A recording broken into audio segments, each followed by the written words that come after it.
Hello students, welcome to my e-learning class. In my previous video, I explained about individual demand schedule, ವೈಯಕ್ತಿಕ ಬೇಡಿಕೆಯ ಅನುಸೂಚಿ, market demand schedule, ಮಾರುಕಟ್ಟೆಯ ಬೇಡಿಕೆಯ ಅನುಸೂಚಿ, and demand curve, ಬೇಡಿಕೆಯ ರೇಖೆಯ ಬಗ್ಗೆ ವಿವರಣೆಯನ್ನು ಕೊಟ್ಟೆ. And also we discussed about the meaning of demand, factors affecting the demand and determinants of the demand function. ನನ್ನ ಹಿಂದಿನ ವಿಡಿಯೋದೊಳಗೆ ಬೇಡಿಕೆಯ ಒಂದು ವ್ಯಾಖ್ಯಾನವನ್ನು, ಬೇಡಿಕೆಯನ್ನು ನಿರ್ಧರಿಸುವ ಅಂಶಗಳನ್ನು, ಬೇಡಿಕೆಯ ಅನುಸೂಚಿಯನ್ನು, ಬೇಡಿಕೆಯ ಒಂದು ಕಾರ್ಯವನ್ನು, ಆಮೇಲೆ ಡಿಟರ್ಮಿನೆಂಟ್ಸನ್ನು ನಾವು ಸ್ಟಡಿ ಮಾಡಿದ್ವಿ. In today's video I am explaining about law of demand, ಬೇಡಿಕೆಯ ನಿಯಮದ ಬಗ್ಗೆ ವಿವರಣೆಯನ್ನು ಕೊಡಾಕತ್ತೇನೆ. ಇಲ್ಲಿ ನಿಯಮ ಅನ್ನೋದು ಒಂದು ಶಬ್ದ ಹೇಳಾಕತ್ತೇವೆ. That means we have some rules are systematic manner of behaviour. ಒಂದು ಸಿಸ್ಟಮೆಟಿಕ್ ಬಿಹೇವಿಯರ್ ಐತಿ, ಬಿಹೇವಿಯರಲ್ ಪ್ಯಾಟರ್ನ್ ಐತಿ. ಇಲ್ಲಿ ಬೆಲೆ ಮತ್ತು ಬೇಡಿಕೆ ನಡುವೆ ಇರತಕ್ಕಂತಹ ಈ ಫಂಕ್ಷನಲ್ ರಿಲೇಷನ್ಶಿಪ್ ಏನೈತಲ್ಲ, ಈ ಫಂಕ್ಷನಲ್ ರಿಲೇಷನ್ಶಿಪ್ ಏನೈತಲ್ಲ ಅದು ಲಾ ಆಫ್ ಡಿಮಾಂಡ್ ಅಂತೇಳಿ ಕರೆಸ್ಕೋತೈತಲ್ಲೇ. ಓಕೆ, ಬೇಡಿಕೆಯ ನಿಯಮ ಬೆಲೆ ಹಾಗೂ ಬೇಡಿಕೆಯ ಪ್ರಮಾಣಗಳ ನಡುವಿನ ಸಂಬಂಧವನ್ನು ತಿಳಿಸುತ್ತದಲ್ಲೇ. This law is influenced by law of diminishing marginal utility. Law of diminishing marginal utility.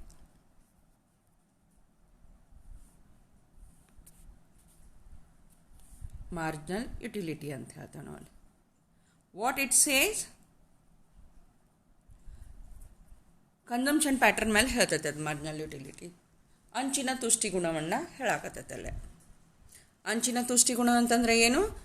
ಹೆಚ್ಚಿನ ಪ್ರಮಾಣದ ಒಂದು ಅನುಭೋಗ ಕಡಿಮೆ ಬೇಡಿಕೆಯನ್ನು ನಿರ್ಮಾಣ ಮಾಡ್ತತಿ ಅಂತ ಹೇಳ್ತೇವೆ. ಪ್ರತಿಯೊಂದು ಘಟಕದ ಹೆಚ್ಚಿನ ಘಟಕದ ಒಂದು ಅನುಭೋಗ ಬೇಡಿಕೆಯ ಪ್ರಮಾಣವನ್ನು ಕಡಿಮೆ ಮಾಡ್ತತಿ ಅಂತ ಹೇಳ್ತತಿ. So it influence the law of demand. ಹೆಂಗೆ ಅಂತಂದ್ರೆ ಹೆಚ್ಚಿನ ಒಂದು ಬೆಲೆ ಬೇಡಿಕೆಯನ್ನು ಕಡಿಮೆ ಮಾಡ್ತತಿ, ಕಡಿಮೆ ಬೆಲೆ ಬೇಡಿಕೆಯನ್ನು ಹೆಚ್ಚು ಮಾಡ್ತತಿ.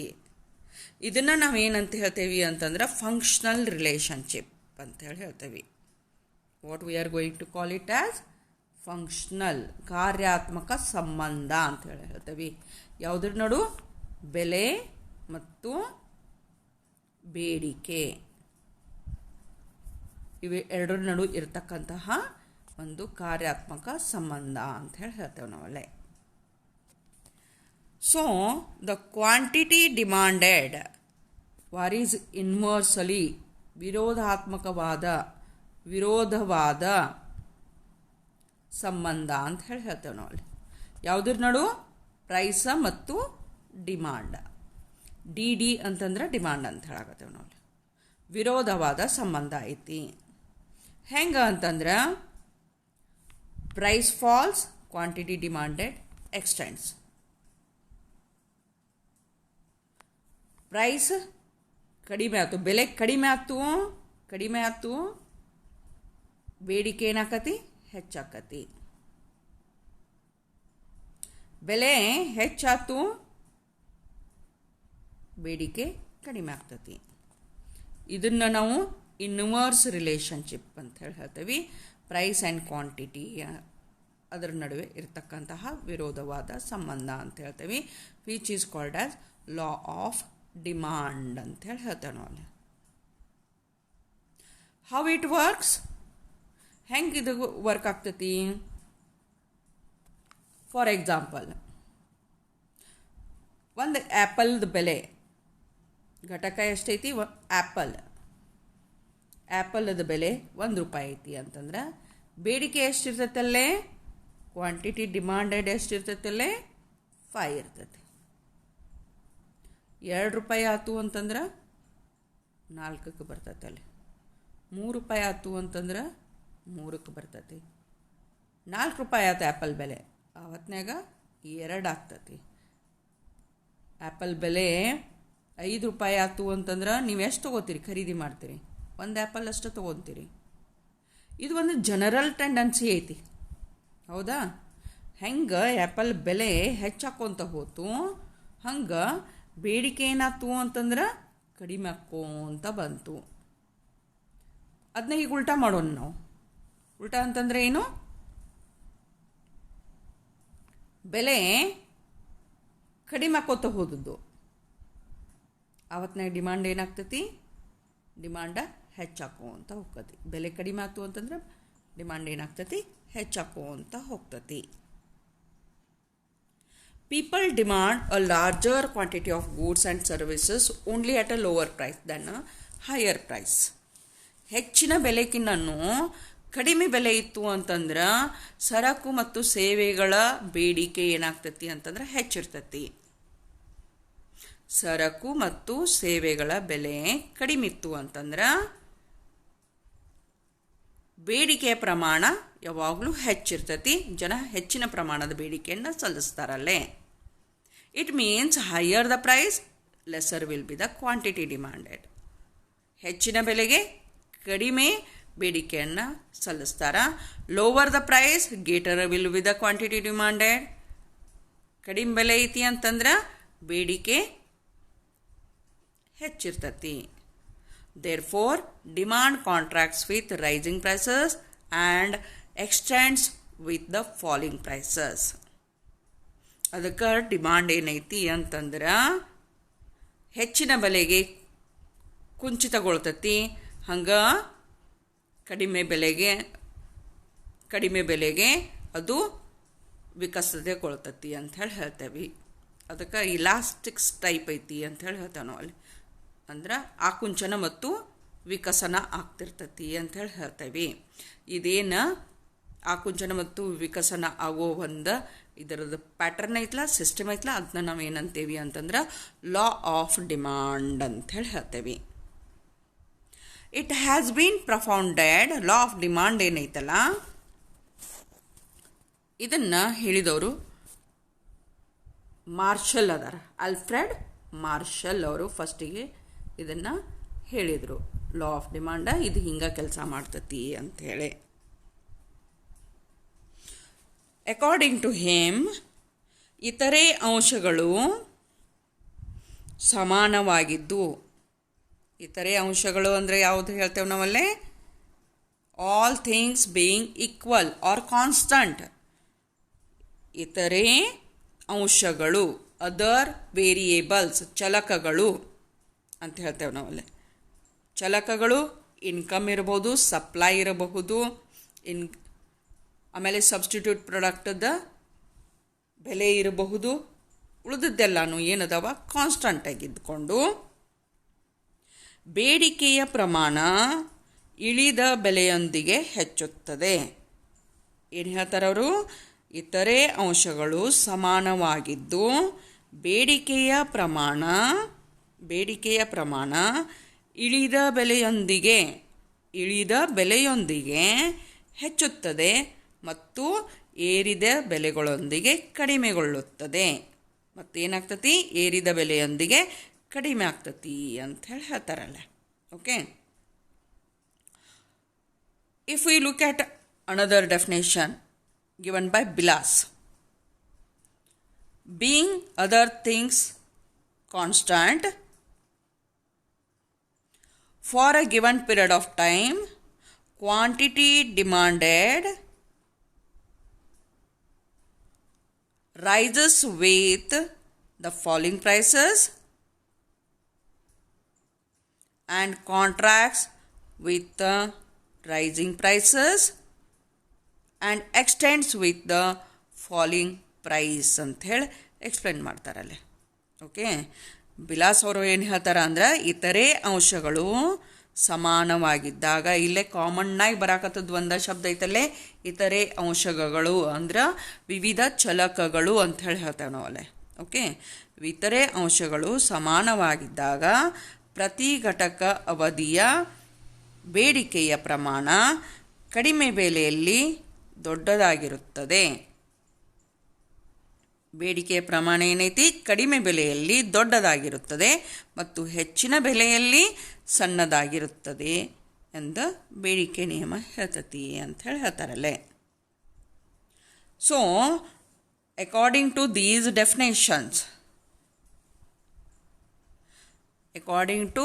ಡೆಫಿನೇಷನ್ ಇತರೆ ಅಂಶಗಳಲ್ಲಿ ಬದಲಾವಣೆಗಳು ಇಲ್ದಿದ್ದಂದ್ರೆ ಬೇಡಿಕೆಯ ನಿಯಮದ ಪ್ರಕಾರ ಕಡಿಮೆ ಬೆಲೆಯಲ್ಲಿ ಅಧಿಕ ಪ್ರಮಾಣವನ್ನು ಹಾಗೂ ಹೆಚ್ಚಿನ ಬೆಲೆಯಲ್ಲಿ ಕಡಿಮೆ ಪ್ರಮಾಣವನ್ನು ಕೊಂಡ್ಕೊಳ್ತಾರ ಅಂತ ಹೇಳಿ ಹೇಳ್ತಾರಲ್ಲೇ. ಓಕೆ, ಈ ಒಂದು ರಿಲೇಷನ್ಶಿಪ್ ಏನೈತಲ್ಲ ಅದು ಒಂದು ಇನ್ವರ್ಸ್ ಅಥವಾ ವಿರುದ್ಧ ದಿಕ್ಕಿನ ಸಂಬಂಧ ಐತಿ ಅಂತ ಹೇಳಿ ಹೇಳ್ತೇವೆ. ಇದು ಬೇಡಿಕೆಯ ಒಂದು ವಿರುದ್ಧವಾದ ಸಂಬಂಧ ಐತಿ ಅಂತ ಹೇಳಿ ಹೇಳಾಕತ್ತೇವೆ. In simple words, other things being equal, quantity demanded will be more at a lower price and than at higher price. So, law assumes that income, taste, fashion, price of related goods, etc. remain the same in a given period.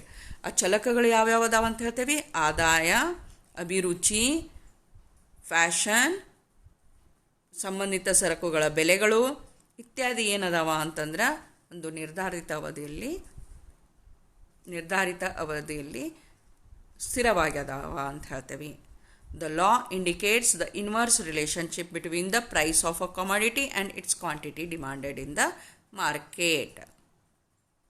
Law of demand ಏನು ತೋರಿಸ್ತತಿ ಅಂತಂದ್ರೆ ಬೆಲೆ ಮತ್ತು ಬೇಡಿಕೆ ನಡುವೆ ಇರತಕ್ಕಂಥ ವಿರುದ್ಧವಾದ ಅಥವಾ ವಿರೋಧ ದಿಕ್ಕಿನ ಸಂಬಂಧವನ್ನು ತೋರಿಸ್ತತಿ ಅಂತ ಹೇಳ್ತೇವೆ. ದೇರ್ಫೋರ್ ಸ್ಯಾಟಿರಸ್ ಪ್ಯಾರಬಸ್ ಅನ್ನೋ ಒಂದು ಟೆಕ್ನಿಕಲ್ ವರ್ಡ್ ಅಥವಾ ಲ್ಯಾಟಿನ್ ವರ್ಡನ್ನು ನಾವು ಯೂಸ್ ಮಾಡ್ತೇವೆ. With a change in the price of the good the consumer change the quantity purchase by him.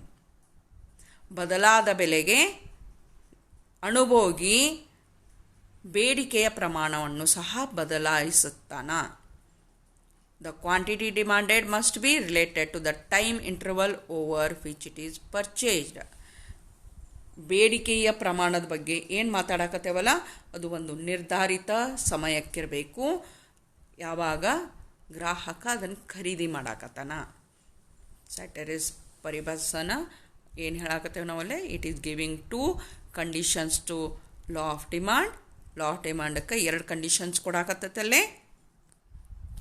Change in the price of the goods, change ಏನೈತಲ್ಲ ಬೆಲೆಯಲ್ಲಿ ಬದಲಾವಣೆ ಏನೈತಿ, ಅದರ ಪ್ರಕಾರ ಕನ್ಸ್ಯೂಮರ್ನು ಅನುಭೋಗಿನು ತನ್ನ ಬೇಡಿಕೆಯ ಪ್ರಮಾಣವನ್ನು ಕಡಿಮೆ ಮಾಡ್ತಾನೆ.